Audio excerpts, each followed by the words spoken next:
Hello, everyone out there in Rumble, X, and YouTube land. Welcome back to Diego Knows. I, of course, am Diego. And we're going to talk some more about The Housemaid. That's right, The Housemaid. Movie came out last month, December 2025. Chick flick, not a rom-com, an erotic thriller. And by erotic, I mean there's really not much there for us. It's mostly for women. You know, when he ever says erotic, that means it's for women. Okay, guys, we get porn. Porn is for men. Erotic thrillers are for women. Okay, there's nothing in there for us. Okay, clearly that's what this is about. It taps into those female desires. Okay, the things that women are into. Like the soap opera elements. Okay, like the affair, the women talking shit about each other behind their backs. Who's prettier, they're all fighting for the same guy who's, 6'2", hung to his shoe, ripped abs, square jaw, broad shoulders, 8-pack going on, super freaking rich as hell. Okay. It's a load of shit. It's a load of shit. You want to know what an erotic thriller is? You want to know what a chick flick is? A chick flick is a movie where the men are better looking than the women. Okay, that's a chick flick, right? Where the men are better looking than the women. It's true. It's true. I dare you to find one where that's not the case. All right. Okay, so yeah, exactly. Okay, and yet women call us superficial. Go figure. Okay, but that's what this is. Okay, this movie is a load of shit, and I'm not making fun of the genre. Okay. I review chick flicks. That's what I do on this channel. I give you a straight man's point of view. That's the point of view your dad ain't going to give you, your brother ain't going to give you, your boyfriend, your husband. They're not going to tell you what I'm going to tell you, okay? Because they don't want to piss you off. I got no problem pissing you off, okay? I'm here to get in your face and tell you the truth about this crap, all right? Because the difference between a guy movie and a girl movie, okay, is a guy watches a movie and he knows it's bullshit. Okay, it's just entertainment. Me might get inspired, like I watched Rocky, okay, when I was a kid, okay, and that inspired me to lift weights. That inspired me to get in the gym and train, okay. So yeah, we can get that, okay, but we know the movie's fake. We know that. We know it's never going to happen to us. We know. We leave that there at the theater. We walk out of the theater, or when we turn off the TV. We know that stuff's never going to happen to us, okay. Doesn't mean we weren't entertained. We were. But we know on some fundamental level, we know that that's fake and that's not real. Okay? We still got to get up and go to work tomorrow. Okay? Working our regular job. Okay? A chick flick, women watch this shit and they think that's going to happen to them. Okay? They think that's going to happen to them. Okay? Like they could be some fucking drug addicted whore, working Hollywood Boulevard. Okay? Giving $10 blowjobs. All right? Or $35 fucks. Okay, in a car, and some rich, good-looking, billionaire, fucking charming, handsome, single, straight, a guy with no fucking kids, is gonna fucking just pull up to you and fall in love with you and offer you the world. Okay? You see what I mean? That's the fucking difference between a guy movie and a chick movie. Yes, I just described a chick movie, all right? That's the fucking difference, okay? This movie here, okay, expects you to believe a lot of shit that would never happen in real life. Okay? Any human being, whether you're a man or woman, doesn't fucking matter. A kid would even see the red flags and not want to proceed with the rest of the plot. Okay? It's not like a lot of the stuff is hidden. Yes, there's a few surprises in the movie. Okay, there's a few surprises from Millie. Okay, the main character, Sydney Sweeney's character. Okay? But the stuff that is not a surprise, the stuff that she learns throughout the course of the story, are things that we, as a normal thinking human being, would be opposed to. Wait a minute. Now I'm not gonna go. I can't work here. There's no way I'm gonna live in an attic, a soundproof room with only one entrance and exit. What if there's a fire? Okay, you see what I mean? Okay, there's only one window that does not open. The door locks from the outside. I can't even have my own phone. I got to use their phone, which they can check and monitor and turn off anytime they want. You see what I mean? This This is ridiculous. And then my boss is psycho, accusing me of shit that I never did. And this is like on the first day of working there. This is day one. Accusing me of shit I never did, yelling at me, throwing things at me, trashing the house, and then blaming me for it. You know, who the fuck would put up with, nobody would put up with this. And then there's the fact that Millie lied on her resume. She was actually in prison for 10 years, and she still owes the state 5 more years. So the movie's telling us that if she loses this job as a housemaid, she's going to go back to prison for 5 years. And that is just fucking bullshit. There's no way. Ripley don't believe that crap. Okay? Not in this situation. If you think about all the obstacles that she has, the psycho boss, she's fucking all wet and horny for Andrew, the husband. Okay? The little girl that she has to take care of doesn't even fucking like her, treats her like shit. Okay? You know, she's basically a prisoner. She has 1 day off a week, Saturdays, and she can't even get that day off without her boss, Nina, being a total bitch about it. So, I mean, she's basically trapped. She's trapped. Okay, who the fuck would, no one would agree to this. She just went from one prison to another. Okay? And here's the thing, that she had a job working at a place called Charlie's. We don't know what happened, but she ain't there anymore. Instead, she took this job as a housemaid. Okay? What happened? We'll find that out later, okay? But this is ridiculous. How can anyone, later on we'll find out why she lost that job at Charlie's, which it was a bar, okay? But a woman who's that strong and tough and independent, doesn't take shit from any man, okay, is not all of a sudden gonna fucking cave in to a fucking woman who's toxic. You see what I mean? It wouldn't be her personality. You know, the only other explanation would be like, okay, she will not tolerate a man being toxic, but she will tolerate a woman being toxic. That's okay, because it's a woman. But if a man does it, we're talking bottles to the head. We're talking, you know, bowling balls to the fucking head. If a man does it. But if a woman does it, it's okay. It's okay. Because girl power, right? See, this is the bullshit I'm talking about. That's what this movie is. Okay? If you can't convince me this is real in the beginning of the movie, I'm not going to believe the rest of the movie. And that's what happened. The whole time I was watching this movie, and I paid to see this. I went to the theater. I went with a date to the theater. Okay? We both saw this. Okay? And she hated the movie too. Okay? If you cannot win me over in the first 10 minutes of the movie, you know, if I got to question everything that I see, the whole time I was watching this movie, I was like, wait a minute, that can't happen. Wait a minute, didn't this happen? Then how the hell, this makes no sense. Why would she agree to this if she did this already? You know, that kept happening to me throughout the entire fucking movie. It was annoying. It was annoying that this kept, my mind just works that way. You know? Like, for example, there's a scene in here where Nina, okay, I talked about in the last video, okay, where Nina fires Millie on the spot. In the middle of the night, at 2 a.m, she fires her because she was downstairs watching the Family Feud with her husband, Andrew. And then Andrew goes upstairs and she fires Nina. This isn't working out. You need to get the hell out of my house, and I want you out of here early before my daughter Cece wakes up. Okay, well, first of all, Cece's not even fucking there. She spent the night at Emma's house. Remember that? Remember that? That was the scene before this one. So, like, even the filmmakers don't even know what the fuck they're doing. You see what I mean? Who edited this piece of shit? See, that's what I'm talking about. Okay, clearly this scene was put in there in some random order without checking what the scene was before this one. You see what I mean? Hell, Millie could have left right now. She could have left at 2 a.m. She could have kicked her out right then and there. Okay, because Cece's not even home. You see what I mean? This is what I'm talking about. And the movie forgets shit like that. To me, that's just laziness. That's fucking laziness. Okay, Millie asks Nina for the key to, you know, I told you that her room, okay, has a deadbolt on it that locks from the outside. So she asks Nina for a key. Why?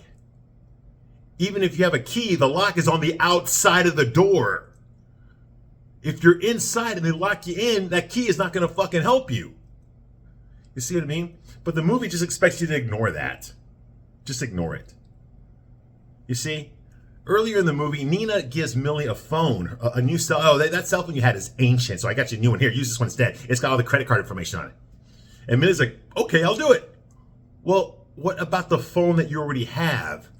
Okay, there's no way Nina could have transferred all your contacts and your information from your phone over to the new phone. You would have to do that yourself.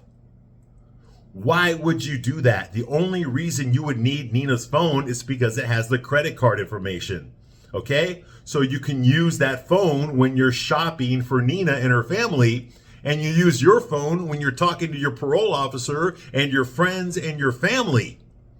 That's what would normally happen. But for some fucking reason that's not explained in this movie, Millie throws away her phone and just uses the new one.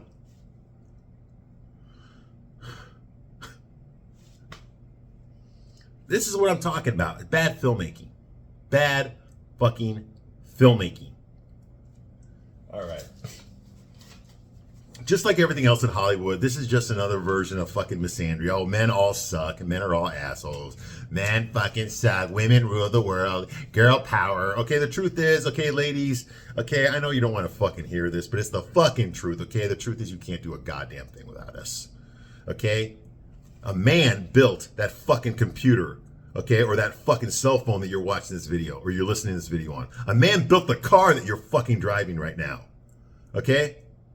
A man built the house that you live in, or he built the apartment building that you're living in. Okay? Men did all this shit. It's men that take out your fucking trash. Okay? It's men that fix your air conditioner when it breaks. Okay? It's men that fix your fucking car when it won't work. Okay? It's men that fucking make the world go round. That's the fucking truth, but you'll never know that from watching these fucking movies. You know, if anything, ladies, why don't you just appreciate all the invisible shit that men do that you just take for granted? Like all these chick flicks do. Look at the guy outside, Enzo, right? The groundsman. He's the groundsman. Okay? He doesn't do shit. We don't really see him doing work, okay? But he's out there in the dirt and in the shit, okay? He's out there doing it. You know what? Name one fucking woman that'll do that. There aren't any. Okay? That's what I'm talking about. Men aren't just the CEOs. They're not just fucking money magnets that walk around in their fucking $10,000 Armani suits. Okay? Okay? There's very few men like that. But yet these chick flicks always focus on those men. Okay? The Christian Greys of the world. Okay? When that's such a fucking small percentage of men, it shouldn't even fucking count. The average guy is the guy fucking working at Walmart. Okay? The guy that's fucking rotating your tires. You see what I mean? The guy that's carrying the fucking, the freight boxes, okay? That's the average guy. And those guys are never represented in these fucking movies. Because those guys don't fucking matter. The only guys that matter are the rich fucking 6'2", hung to his shoe, multi-billionaire, fucking square-jawed, ripped abs guy. You know, the Chad. It's fucking ridiculous. Of course, and whenever a Chad like that, you know, the 0.001% of the male population, whenever a Chad like that turns out to be evil or toxic or misogynistic, you know, or chauvinistic or sexist, whenever one of those guys ends up turning out like that, guess what? All men get blamed for it. Okay? All men have to suffer because it's all their fault. You see what I mean? And that's what I'm fucking talking. That's just what this fucking movie feeds into. It feeds into that shit. Can you imagine, ladies, for one fucking second what would happen if men treated you the exact same way? Ooh, wow, that would suck, wouldn't it? That'd be hell on earth, wouldn't it? All right. Let me tell you something that I've learned from watching these chick flicks. Okay, and just from being a man, okay? I'm a single straight guy. I'm not white, I'm Mexican, okay? But I've dated lots of women, okay?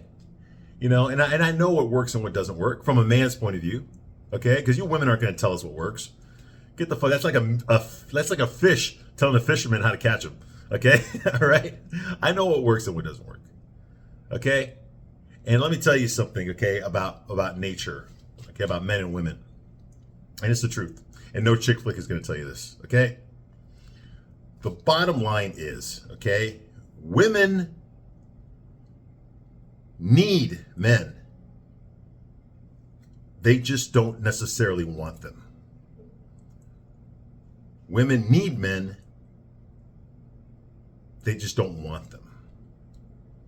Get it? Women need men. They just don't want them. Okay? Men want women. Men want women. We just don't need them. Get it? Men want women. Most of what we do is for women, or so that we can attract women. You see what I mean? No guy buys a fucking a 2027 Firebird, okay? Just because he likes it. No, because he knows he's gonna get a lot of fucking bitches in that car. You see what I mean? Men want women. It motivates us. Women motivate us to do things. They motivate us to stay healthy. They motivate us to earn money, to stay in shape, okay, to be better at sex, okay? Women motivate us, okay? We want women, but we don't need them. You see what I mean? We don't need them. We want them. Women need men, they just don't want them. Women need men. They just don't want. Even lesbians need men. Okay. Can you imagine if a riot broke out or something? You think other lesbians are gonna be able to fight men? No, they're not. It's gonna be other men that have to fight the men. You see, it's not gonna be the fucking bull dyke bitch, boss bitch lesbo who's gonna fucking fight the men. No, the Ellen Pages of the world, they're gonna get slapped down faster than the women are. Okay, and that's the honest God truth. Okay, who's gonna kill that spider? The lesbian? No, it's gonna be a man. You see what I'm talking about? Who's going to go investigate that bump you heard in the middle of the night? Okay? It's going to be you or it's going to be your husband. You see what I'm talking about? You might hate fucking men with every fiber of your being, and the people that make these fucking movies, I think they do. I think a part of them really does hate men. Okay? Not just because it's the cool thing to do now. Misandry is the cool thing in Hollywood. No, it's been that way for a long time. Okay? I think that women are just frustrated. These women, at least, these liberal women are just frustrated that they need a man. They reluctantly have to agree that, oh shit, yeah, a man's gonna have to do that. Because I can't. I might break a nail. Or whatever the fuck it is. You see what I mean? And that's the honest to God truth. Okay, that's not that's not me being chauvinistic or sexist. Okay, that's fucking science. Okay? That's anthropology right there. That's biology right there. Okay? Whether you fucking like it or not, it's the same. Okay, women and men are equal. They are equal, but they're different. Okay, men are not better than women are not better than men. And that's the thing that these movies never tell you. Women are not better than men. And men are not better than women. Okay? Both things are true, but we are different. We are different. The fact that I'm stronger than you does not make me better than you. It makes me different than you. You see what I mean? But we both have equal value. That's what I'm talking about. Okay, and the movies never do that. The women are all stronger than the men. The women always overpower the men. The men are always the problem. The women are the ones that are the cure to the disease of masculinity. You see what I mean? And this is a load of shit. All right. Okay. Anyway, by the way, this movie was written by some bitch named Frida McFadden. Frida McFadden is the author of the series of books. Yeah, it's a franchise. Yeah, The Housemaid. The next movie coming out is Housemaid 2, Electric Boogaloo. And then Housemaid 3 in 3D. Okay, but The Housemaid was written by this woman named Frida McFadden, okay? Yeah, sounds Irish, doesn't it? No, she's not, okay? It's a pen name. Her real name is Sarah Cohn, okay? She's a Jewish woman. She's actually a doctor, okay? She's a rich Jewish princess. She grew up in Manhattan, in New York, in the heart of the publishing industry, okay? She went to Harvard to be a scientist. She ended up becoming a doctor, and then she became an author, okay? Rich Jewish woman. That's who wrote this shit, Okay? Her real name's Sarah Cohen, all right? This movie was directed by Paul Feig. That's his real name. The same guy that gave us Ghostbusters 2016. Remember how good that movie was? That's the female Ghostbusters. Remember that one? Okay. He also gave us Bridesmaids, which I actually liked. That was in 2011. He gave us The Heat, another Melissa McCarthy movie. That was 2013. And then he gave us Spy, another Melissa McCarthy movie, and that was 2015, okay? So clearly Paul Feig loves Melissa McCarthy. I wonder why he didn't put her in this movie, okay? Maybe because she's a fat, ugly bitch, okay? And he actually wanted to cast a hot, sexy woman with fucking big titties instead. I know, disgusting, right? But hey, anyway, so that's going on here. The woman that wrote the screenplay for this movie, her name is Rebecca Sonnenschein. Yes. Okay, and she wrote for Vampire Diaries. You ever watch that show? I never watched that show because I'm not fucking gay. And she also wrote for The Boys, okay, which is another woke superhero show. And she actually the one that fucked up The Boys because the reason The Boys became a hit show is not because it's just another superhero show, okay? It's because the main villain on that show, Homelander, he's like an evil Superman. Okay, that guy is so fascinating. He's so psychopathic. He's like a Hannibal Lecter in Superman's body. Okay, and you never know what he's gonna do, and he kills indiscriminately. He'll kill a little kid. He don't care. Okay, he is fascinating because whenever he's in a room, whenever he's in the scene, okay, like you just tense up because you never know what he's gonna do because he can't be stopped. He can't be controlled. You see what I mean? Okay, so they took the bad guy, who obviously is an allegory for Trump, because they hate Trump, okay? Seth Green made the show. He's the producer, okay? He fucking hates Trump, okay? Jewish Canadians, they fucking hate Trump more than anyone else, okay? Especially the ones in Hollywood, okay? And so, yeah, so they actually created Homelander to be the main bad guy. They wanted everyone to hate him because he's a rapist. He's all these things, okay? And people are actually fascinated by him. That's why the show's a hit, which pisses off the showrunners because they wanted you to hate him when in fact everyone actually loves him. Okay, they love that character more than they love the good guys on the show. It's true. And she's part of that. Rebecca Sonnenschein, who wrote this bitch. Okay, yes, okay, sorry, Sydney Sweeney. Just so you know, Sydney Sweeney has done a lot. She's been spitting out movies like a fucking machine gun for the past 2.5 years. All of them have flopped. Okay, until this one, okay? She did Euphoria. That's a TV show I never watched because I'm not gay. She did Anyone But You. That's a chick flick she did in 2023 with Glenn Powell. I thought about reviewing it, but I never did. Okay, she did Madam Web in 2024. She was a minor character in that, and they kind of made her ugly in that movie. That movie flopped, and so did Anyone But You. That flopped as well. Okay, then she did Immaculate in 2024. I have no idea what that movie's about. Nobody saw it. That movie flopped. Okay, and then she did Eden also in 2024. I have no idea what that's about. Nobody saw it. That movie flopped. And then she did Echo Valley in 2025. I have no idea what that movie is. Nobody saw that movie. That movie flopped. And then she did a movie called Christie last year. You see a pattern here? And now Christie is special because that was Oscar based. She's trying to win an Oscar. She wasn't trying to make a movie based on her tits. Like she made herself ugly in the movie. Okay, 'cause she was playing a real life female lesbian boxer named Christie something. Okay, it's based on a true story, and she plays Christie, a female lesbian ugly boxer. Okay, this is a woman who gets punched in the face for a living, okay? Because she's trying to win an Oscar. She did not win an Oscar. She did not get nominated. Okay, that movie flopped. Nobody went to go see it. Okay. And then she comes out with this, Housemaid. This movie did not flop, okay? As a matter of fact, right now, as I'm making this video, The Housemaid is at $305 million. Now, that's not a lot of money for a big budget movie that goes to the theater. But the movie only cost $35 million to make. Okay, so if you factor in maybe another 80 million, maybe 70 million, okay, in marketing, you know, the commercials, movie posters, all that kind of stuff, you know, ads that they ran, you know, after that, everything else is profit, you know, for the most part. I mean, theaters get 50%, but after that, everything else is profit. Okay, so this movie's a success. So yes, Housemaid 2 Electric Boogaloo is coming to a theater near you very, very soon. So out of all these movies I just read to you, okay, this is the only one that she made that actually made money. Holy shit, man. It made more money than The Marvels. Okay, and that came out 2 years ago. That was with Brie Larson.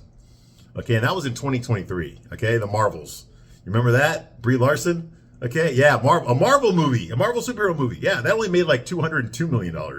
So this movie outgrossed that one. And that one cost like, with marketing, that one cost like $500 million. Okay, and it only made $202 million. So yes, this movie's a huge success. Okay? All right, so where did we leave off last time? Okay, let's get back to the movie here. Okay, all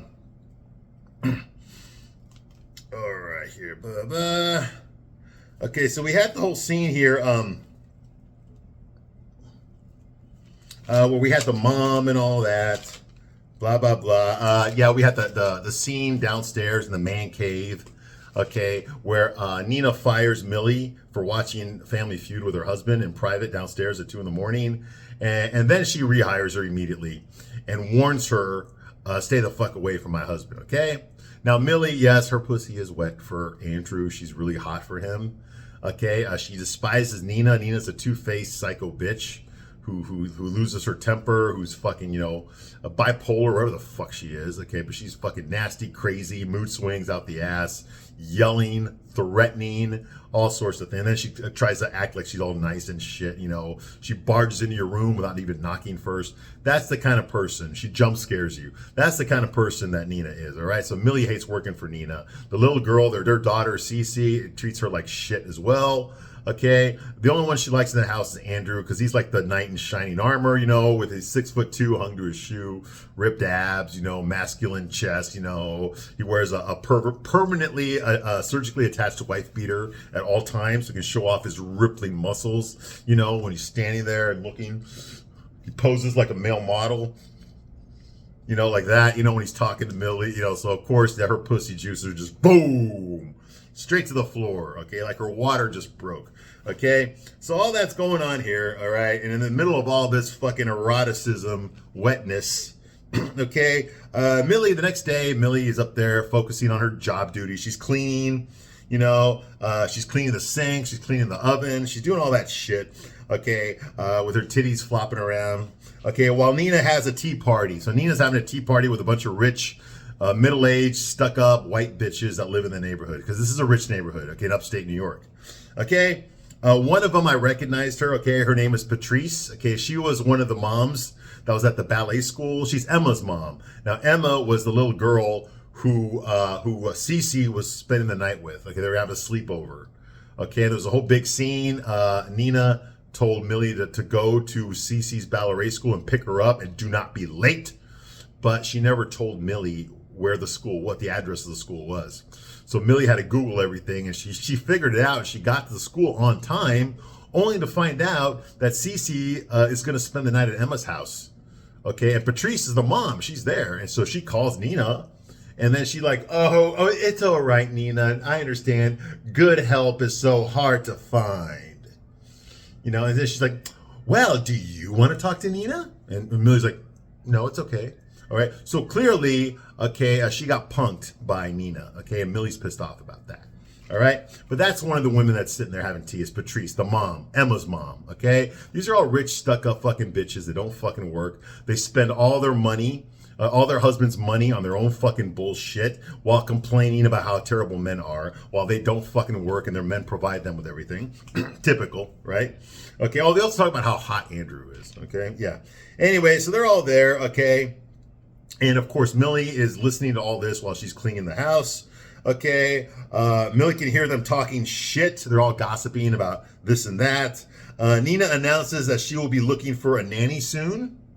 Okay, but she does admit to the ladies that she's not pregnant yet.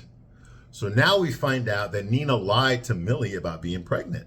Because during Millie's interview, Nina told Millie, oh, the reason I need a housemaid, even though I'm a fucking stay-at-home mom and I don't fucking work, the reason I need a housemaid is because I'm going to be expecting soon. You know, turns out that was all bullshit. She wants to get pregnant, but she's not actually pregnant right now, okay? And that's what she tells the women. So that was a lie, okay? Okay, fake smiles all around, and then Nina leaves to take a phone call. I guess it's her daughter's pediatrician. So she leaves, and while she's walking out of the room, she orders Millie, refill their tea. And then she walks away with the phone to her ear, okay? Well, Millie goes there and starts refilling the hot tea for the ladies, and she's listening to everything they're talking about. Okay? Now, here's another bullshit flag I'm going to raise. If you're going to talk shit about the woman whose house you are in right now, you're not going to do that when her maid is standing right fucking there. Okay? That makes no fucking sense. Clearly, the maid is going to tell her, hey, by the way, these women were talking shit about you while you were away. Okay? So just from a common sense point of fucking view, this would never happen. This is what I'm talking about by bad filmmaking. Okay? If they're going to talk shit about the woman whose house they are in right now, they're not going to do it when that woman's maid is standing right fucking there. All right. So, of course, the women start talking shit about Nina. Okay, and about how hot her husband Andrew is. Oh, he's a god. So all of them were like start playing with themselves, thinking about Andrew. You know, they got like the vibrator with Andrew's face on it. You know, it's awesome. Okay, and they have an airtight prenup. It turns out that that Nina, okay, is poor or was poor before she married Andrew. She have a cent to her name when she married Andrew, and Andrew has an airtight prenup. So Nina ain't gonna get shit if there's a divorce. Okay? How would they know that? All right. Anyway, you know, but yes, apparently Nina was like broke white trash and a single mom, I'm guessing. Okay, but I guess no, we don't know that yet. Sorry, that hasn't been revealed yet. Okay. Later on, it will be revealed that Cece is not Andrew's daughter. Okay. He adopted her. Okay, so who the fuck is Cece's real father? Okay, so yes, so Nina had some baggage. Okay, now why the fuck would a high value man want him? We'll get to that later. Okay, sorry I jumped ahead there. Okay, anyway, so Nina was broke when she married Andrew. Okay, and the women say shit. They're all talking shit. Okay, and they say like, oh, she'll be sleeping on the street if she doesn't get her shit together. And then another one says, Andrew will get custody of Cece, especially after what she did.